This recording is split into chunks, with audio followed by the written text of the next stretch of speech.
Maayong hapon sa tanan.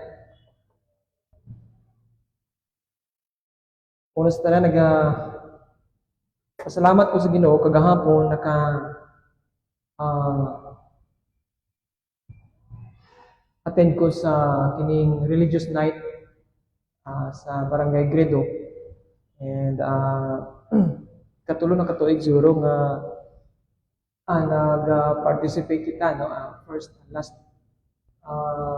duha ka tuig nga choir. Last year is a quartet, and kagahapon wala ta naka-present, no? Okay, every churches din sa Barangay Gredo mag-present, no? And expected na siya, labi na katong sa first time nga nag-appeal, no? Nga puro di makaya tungod sa drums and ang mga instruments nga gigamit. Kita nahilig kita sa solemn. And but salamat sa Ginoo tungod kay gihatagan kitag part dito kagabi ako ang part is mao pag-pray sa barangay officials. Gikan sa barangay captain, kagawad, SK officials, and barangay tanod, barangay health workers, and naka-pray kita dito, no? Tubangan sa mga Kristohanon nga naa dito. And nag-chat si Ma'am Litlet ko kung sa daw oras mo uli. Ko nga iwasan na ako ni siya kay urog na may panghatag na bugas. Kasako ba? May lang siguro ni basig malibre ang atong konsumo karon nga bulan. But wala dahil, no? Kailangan ito ang tagan. Mga asawa, no, sa pastors nga naanid. Pero expected ito na ko tungod kay wala na nag-participate, no, sa meeting. Katulang yun ang pagbisita dito sa kagabi. And salamat sa Ginoo tungod kay mo lang itong pasalamatan sige naka-pray kita sa barangay and sa atong mga leaders, no, dinhi sa mga barangay tungod kay ang kalainan nato ang mga Kristohanon ug sa dili mga Kristohanon, mga dili Kristohanon nag-adto sa kalye, no, nagadala og mga plaka, nag-protesta against sa mga government. At kita nga mga Kristohanon mao ang pag-pray, no, sa ato nga mga leaders. Ug importante kana ato nga masabtan. Okay, dalaga ng Ginoo. Mag-open kita sa itong mga Bible din sa Job chapter 3. Ang ato nga pagtuon karon tunan nato ang tibok verses 1:26. Kung dili kaya ito basahon, no? Basahon lang ako ang verses 1, 2, and 3. Job chapter 3 verses 1 to 3.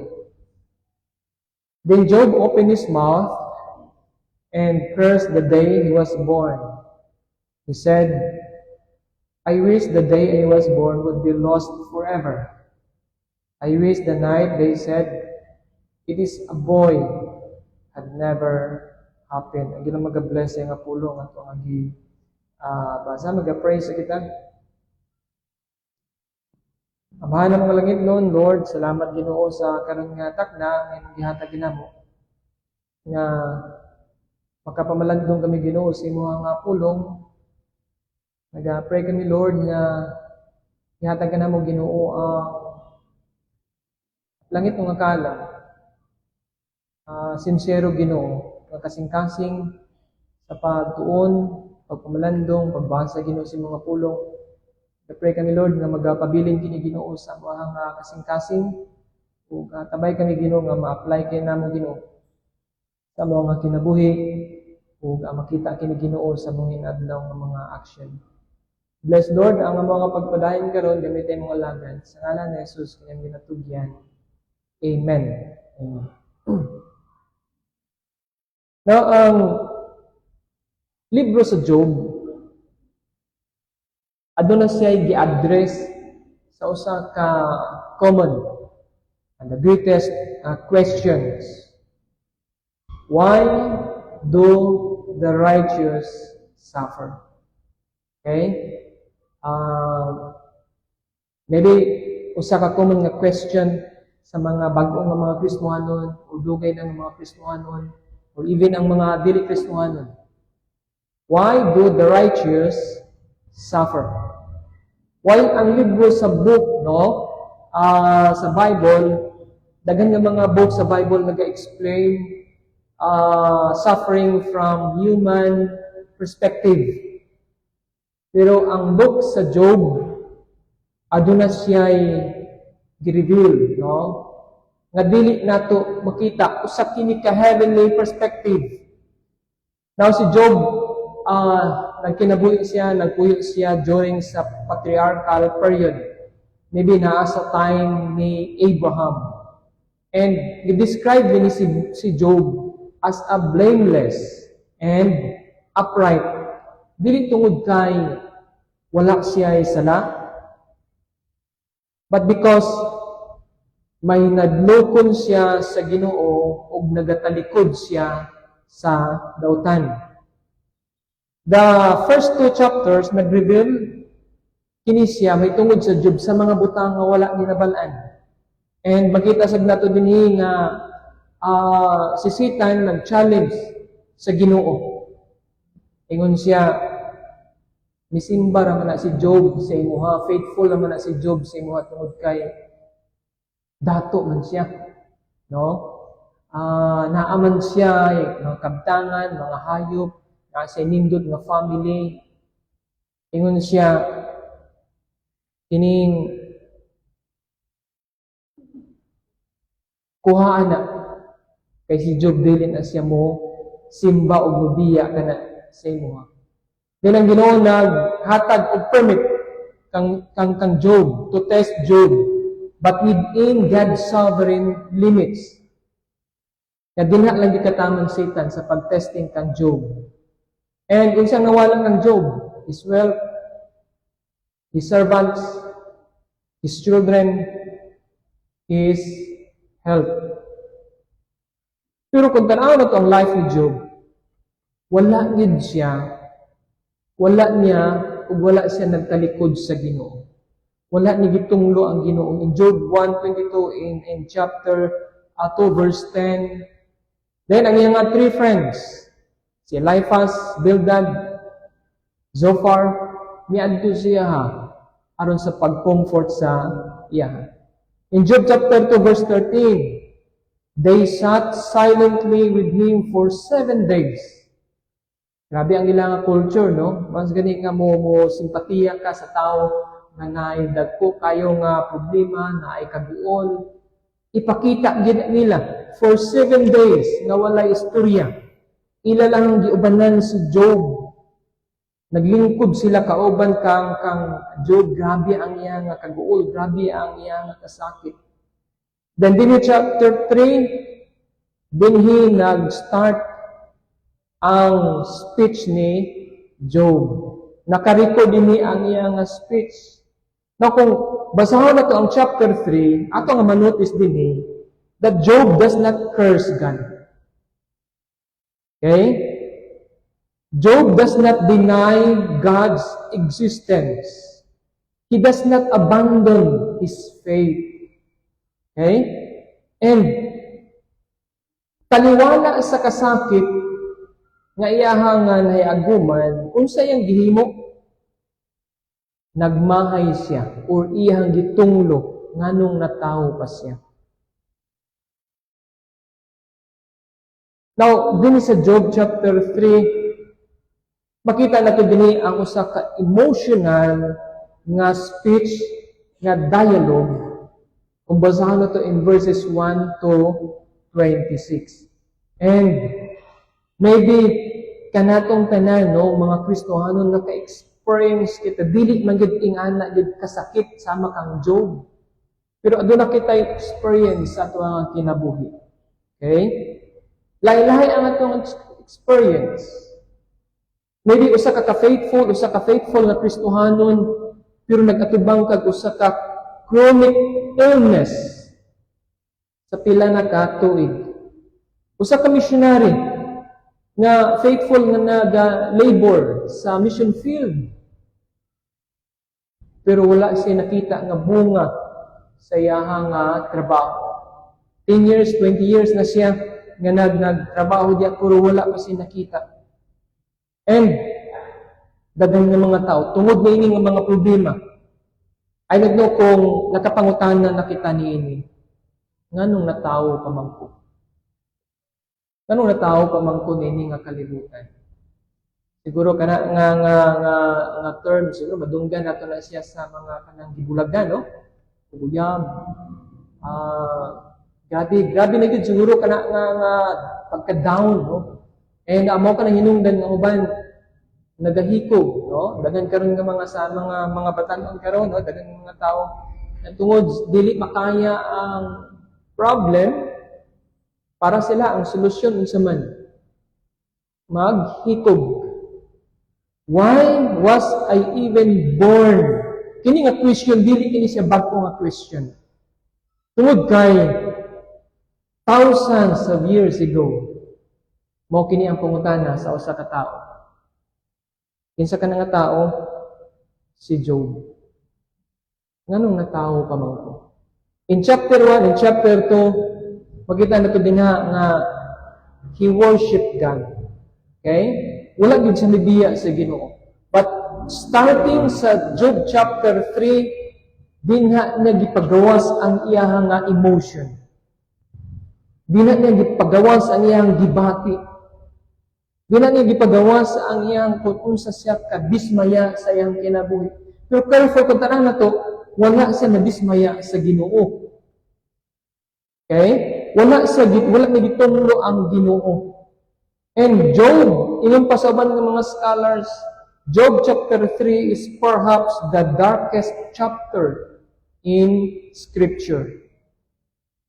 Pero still, i-appeal sa Ginoo, i-include sa Ginoo, kini nga pulong. Not to encourage despair, pero sa pagtudlo ka nato. Kay unsa iyang gitudlo? How faith honestly with suffering, or kanabitong makigbugno ka. Kining kini nga klase nga pagtuo, nakigbugno sa usa ka tinud-anay nga pagbati taliwala sa suffering. And aduna siya tulo ka kamaturan nato ang makita nato dinhi. Job teaches us 3 responses when darkness seems overwhelming. Ang grabe na gid na imong kwan ba? Kanabit tong mabot sa imong kinabuhi nga murag wala na kay paglaom sa imong kinabuhi. Kung tulo ka kamaturan nga makita nato dinhi from verses 1 to 26. Now, unsa man nga kamatuoran na makita natin din. Una is, honest grief is not unbelief. Okay? Honest grief is not unbelief. Si Job, honest lang yun siya kung unsa iyang gibati. Okay? Honest siya, gipagawas niya ang iyahang gibati na in verse 1. In verses 1 to 10, probasahon na ako ang verse 1. Yung isa din, after this Job opened his mouth and cursed the day of his birth. Ang pangutan na, why did Job curse his day instead of God? Okay? Dili na ito makita ang usa ka kiniiya sa usa ka mature, no? Nga anak sa Ginoo. And this is an important theological observation. Si Job iyang gigimahay. Wala na gitunglo, wala na gimahay ang Ginoo. Kung tan-aw na to sa Job chapter 1 verse 21, yung sige na, the Lord gave, and the Lord has taken away. Blessed be the name of the Lord. Okay? The Lord gave, nakasabot siya. Sa kiniya sa Ginoo, nasabtan na kinsa ang Ginoo, and the Lord has taken away. Blessed be the name of the Lord. Then after niini in chapter 2, ang iyang wife, Nagsugo siya. Ingon siya, Job, luyag yapon ka sa imong Ginoo. Itong luha ang Ginoo, biyae siya. Imbis nga kinilang unta, sila lang duha, no? Yang asawa lang unta, yun ang mag-comfort siya, ha? Pero mao pa ang sugo nga maghimo og dautan si Job. Pero wala gyapon mi-refuse si Job. Instead, din sa Job chapter 3, kung siya itong makita din, he cursed the day of his birth. Kaya nga naman, sa diyang natawo siya, dinha nag-start ang suffering. Dimension ka ni Job sa Job chapter 14, verse 1. Okay? Sa time nga natawo siya, dinha nag-start ang iyaha nga unsa man pag-antos ni ini nga kalibutan. He lamented his existence without renouncing his faith in God. Now, makita na to dinhi ang kalainan. Okay? Unsay kalainan, usa kini crucial because it shows that honest lament is not the same as unbelief. Dili kini sabot-pasabot nga siguro nawad-an na siya sa paglaom, no? Kung nawad-an na siya sa paglaom, siguro pati Ginoo siguro iyahang yaw-yawan. No? Iyahang balikason. Usam ning ulan, usam ning hangin, usam ning wan, di ba? Daghang kitag usahay kuha nato kini nga mga butang. Now, ang pulong ni Job, usa kini kapaghilak. No? Usa kini kapaghilak. Huwag kasabot tao si Job. Nag-antos siya sa kini nga suffering. Nagapigigbugno siya sa sakit. Not the rebellion of unbeliever rejecting God. And kung tanano to din nagamit siya og ginatawag na poetic dialogues. Nagamit siya og mga object sa pag-express, sa pagpakita kung unsa kasakit ang iya nga naigauman tungod kay honest si Job sa iyang gibati. Honest lang din siya sa Ginoo. He does not curse God. He curses the day he was born. He wishes that the day had disappeared from history. Wala na ngunta siya natawo, wala na ngunta siya, dili na ngunta siya mag-celebrate sa iyang nga birthday. So, din gi-express niya maayo kung unsang nasa iyang nga sulod. Now, kini nga gihimo ni Job, nagatudlo ka nato sa usa ka something nga importante sa Kristohanon. That God allows His people to express genuine sorrow. Si David, kung tanan to sa Bible, daghan kita nga mabasa nga mga Bible character nga gi-express niya ang ilahang kasubo, ang ilahang kasakit. David lamented. Jeremiah lamented. Asaph lamented. Even Jesus Christ cried. Kung sa ingon ni Jesus Christ, my God, why have you forsaken me?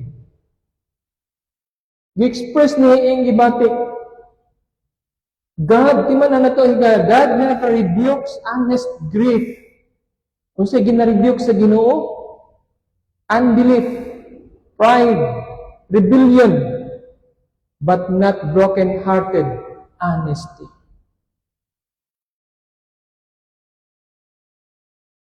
Nasa doon na mo ka-anak, no, nga lalaki, makumpare na mo ang ilang mga kiniya. Si EJ, gamay pa na siya, elementary, bunalan na siya, silom na gina siya. Dili na siya mo sulti, dili na siya magtubag-tubag.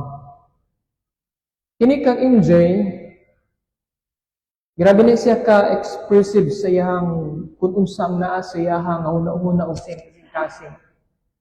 Pagbunalan na ko na siya sa una, grade 4, grade 3 na siya, karon dili na kaya na siya. Ingon na siya, sakit na kayo ba? Nganong bunalan yun ko? Ingon ko nga, kabalo mo da, sakit man di ay, nganong himuon man mo na siya ang dili maayo. Usay, subuon na siya dinha sa tindahan, palit o kining mantika. Wala siya likramo, muubi na siya. Pagkataw daw, moingon niyang nanay nga, palit ko, please ko kuha na kung kuha, tanglad. Ang tanglad na adri suluyo, no? Siya nga, tay, pagtanong lang tanglad diri sa pandi. Kapoy na kay basig, kuha dito sa kuan. Ayo, mabaktas, gina ko gabaktas-baktas ba? Ginaalaw na ko na siya, ginalaw na mo na siya mo express sa iyang idea. Nalay limitation. Ginistoryahan na diyan na siya kung medyo dili na maayo ang iyang istorya.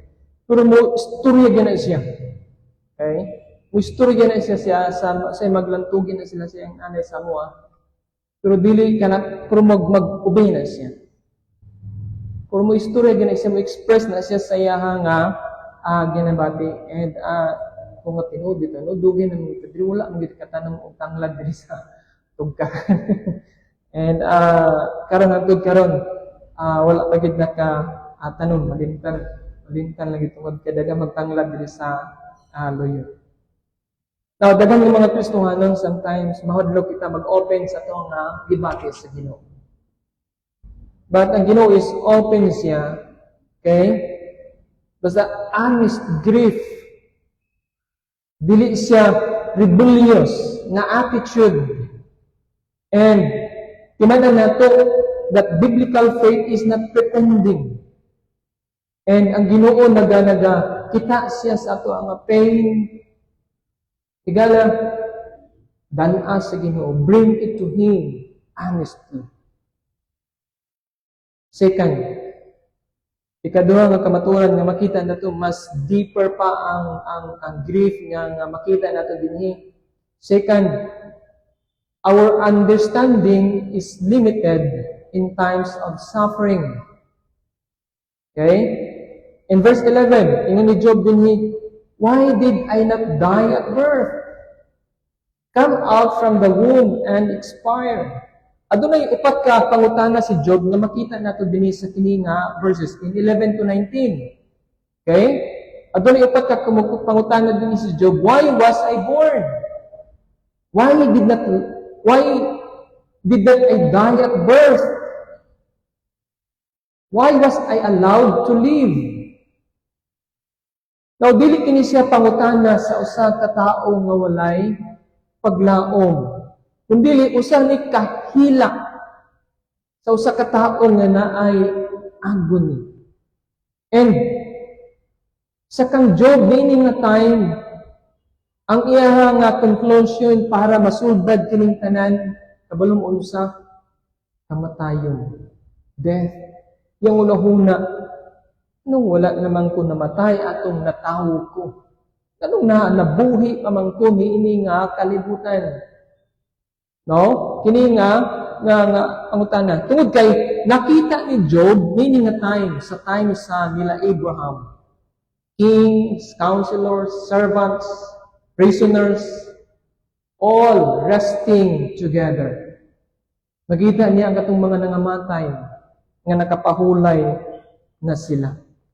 And para siya ang solusyon nini nga suffering nga yang giangkon yang gitubang maybe na siya is kamatayon. Okay? Kamatayon. Tungod kay makita nato dinhi during sa mga pagsulay, sometimes ang ato ang understanding. Muna siya nga during sa mga kinabitaw mga trouble, mga kanang stress ka, pag-away mo, dili ka maghimo og sa man desisyon.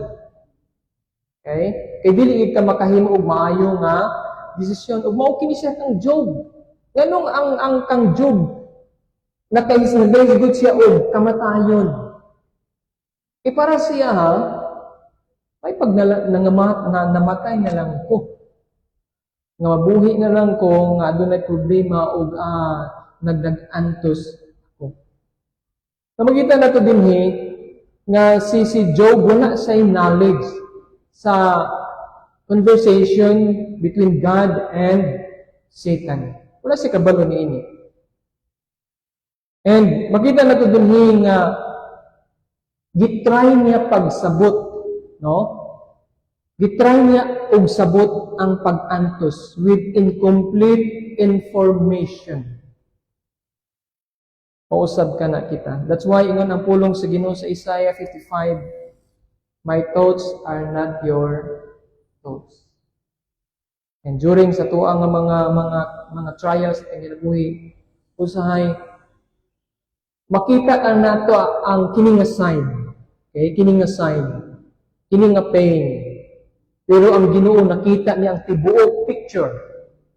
Tibuok picture sa imuha nga kinabuhi. Ang atong nakita lang ang kini nga chapter, ang kasakit, ang mga pagsulay sa tuwa nga kinabuhi. That's why sometimes limited ang ato ang understanding during sa mga pagsulay. Okay? And sa tuwang kinabuhi, mga higala, when suffering comes,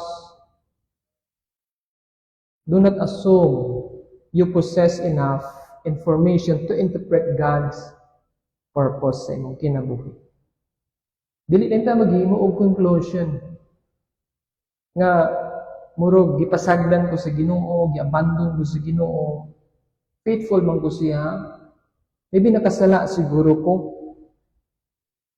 Atong klaruhon unsa ang plano sa Ginoo, luyon niya na ano na siya purpose. And last nga kamatuoran nga makita nato dinhi. Number 3 is hope must rest in God even when life feels hopeless. Okay? Hope must rest in God even when life feels hopeless. In verse 20 to 26, ingon pa dinhi sa verse 20, why is light given to him who suffers? Okay? And in verse 26, ingon siya, I am not ease, nor am I quiet, and I am not at rest, but turmoil comes. And magita na ito din usa kini ka-honest na description ni Job sa usa ka grabe nga pagsulay. No? Makita na ito si Job na feel niya unsa man walay kalinaw, no peace, no rest, no relief. Yet, makita na ito din, nagapadayon siya na nagapakig-istorya sa Ginoo. That is faith. Okay? Maybe weak faith, maybe shaken faith, maybe confused faith, but genuine. Okay? Faith does not mean never struggling. Faith means refusing to let go of God while struggling. Una ang pagtuo. Bisan pa nga nag-struggle ka sa imo nga mga pag-antos, mga suffering, trials sa imong kinabuhi, nagatubang ka, pero wala gid kami biya sa Ginoo. Nagapadayon ikaw sa pagpangalagad sa Ginoo, nagapadayon ikaw sa pag-fellowship sa Ginoo. Taliwala nga nagapadayon ka nga nakig-istorya sa Ginoo, naga-question kina sa Ginoo, why? Nganong gi-allow kini mo Lord? Okay? And si Job nahadlok siya, si Job gikapoy siya, si Job maybe nagpanik siya. Pero wala siya ni biya sa Ginoo. Nagapadayon siya sa pagkupot dinha sa Ginoo. Sometimes, may mga Kristohano na ganauna ng spiritual maturity means wala kita o dili kita nag-experience of depression, anxiety, grief, or deep sorrow. Pero kung tanawin ang Bible, ang pulong sa Ginoo, daghan nga mga faithful nga mga Kristohanon nga nagatubang niini nga klase nga mga pagsulay. Ang issue din is not whether darkness comes. The issue is where we turn during the darkness. Asa kita nagaduol. Run toward God, not away from Him. Kung tanaw ito ang life ni Job. Job long for answers. And Jesus is the answer. Job wished he had never been born. Jesus willingly came into the world to save sinners. Job experienced suffering he could not explain. Jesus experienced suffering and fully understood. He fully understood. Job wondered why God allowed this pain. And Jesus knew exactly why he suffered to accomplish redemption. Job suffered although he was righteous. Jesus, the perfectly righteous one, suffered infinitely more. On the cross, si Jesus naka-experience siya og kining ginatawag na abandonment. Pero timanan nato Kristohanon, nakita dili kita biyaan sa Ginoo. Because of Christ, our suffering is never meaningless. Romans 8:28, usa kini ka verse nga naghatag ka nato assurance. Nga tanan nga mga panghitabo sa atong kinabuhi adunay purpose ang Ginoo. So ang life ni Job in Job chapter 3 nag-remind kinato, okay? Kanato nga mga Kristohano nagatudlo kanato that honest lament is compatible with genuine faith. Second, our understanding of suffering is limited. And number 3, God remains worthy of trust even when His purposes are hidden. Adunay question si Job sa iyang kinabuhi. Ang Ginoo wala nag-explain pero gi-reveal niya ang iyahang faithfulness sa life ni Job. Not all questions kinanglanan tubagon sa Ginoo. Ito experience lang sa Ginoo sa tuwa niya mga pagkamatinumanon ug ang iyang pagka-maayo sa atong kinabuhi. Ayop nga ang pulong sa Ginoo magapabiling kini siya sa ato kasing-kasing. I don't know kung unsa ang ato nga mga struggle karon, unsa ang ato nga mga trials na ginatubang. Patiman-an na to, no? Like Job. Unsa ang imong gibati karon, no? Pud ang gibati ni Job. And wala siya na ulo, honest siya sa Ginoo. Nagigipangutanan niya unsa ang iyang nasa sulod. Mag-pray kita. Amahan na mga langit nun, Diyos nga balaan, Lord, salamat Ginoo sa mga pulong. Salamat Lord tungod kay ikaw nagapaminaw sa amo ang mga ginapangbati. Sabay kami Lord nga taliwala Ginoo sa mga trials, mga challenges Ginoo. Dili kami mubiya Ginoo. And gunit kami padayon sa imo nga gahom ug sa imo nga pagkamitinumanon sa mga kinabuhi. Sa mga pagpadayon karon Ama, nag-pray kami, naghahangit kami Lord sa imo nga pagpanalangin. Sa ngalan ni Jesus kay ginatugyan. Amen.